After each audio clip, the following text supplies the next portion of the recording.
Uy, LPJ, may joke ako. Ano ang tawag sa pudpud na gulong na hindi na ginagamit? Ano nga naman yan, Dadalo? O sige, ano ang tawag? Eddie, retired.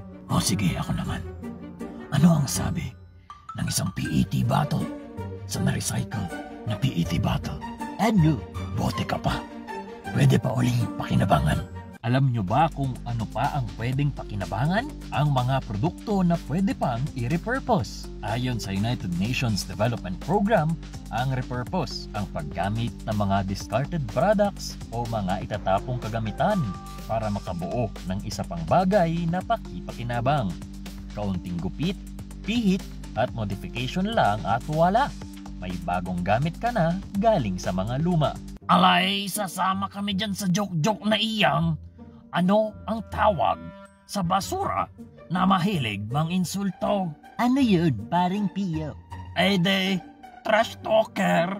Housemates, dahil nagbibiroan na rin lamang, ano ang tawag sa social media account ng mga basura? Alay, ano? Di, dump account. Ang hindi tumawa ay mapapatawan ng forced eviction. Ilan lamang sa ehemplo nito na maaaring gawin ay ang pag-repurpose ng mga gulong para maging upuan. Basta siguruhin lang na hindi ito pamamahayan ng mga lamok. Ganoon din sa mga PET bottles para gawing paso. Ganoon din sa mga butas na drum. Pwede itong tamnan ng gulay kung saan perfect para sa landscape ng urban gardening. Ang mga lumang paleta ay maaari pang mapakinabangan kung ito'y gagawing coffee table, bookshelf o kahit maliit na bangkito. Para naman sa mga fish keepers, kapaki-pakinabang ang mga sirang refrigerator.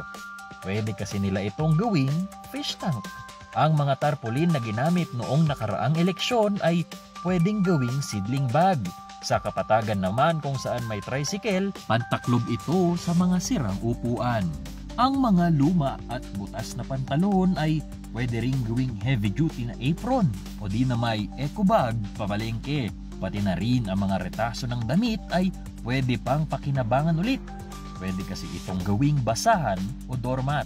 Ayon sa aming mga nakalap na ebidensya, ano ang tawag sa mga basura jokes kanina? Alay, ano? Eddie, mga patapon. Kaibigan, may ambag ako dyan. Ano ang tawag sa pudpud na gulong na hindi na ginagamit? Alay, ano? Eddie, retired. Teka lang, Tito Loy. Bakit parang inulit mo lang ang joke ni Dadalo kanina? Ganoon talaga. Pati yung mga joke pwedeng i-repurpose.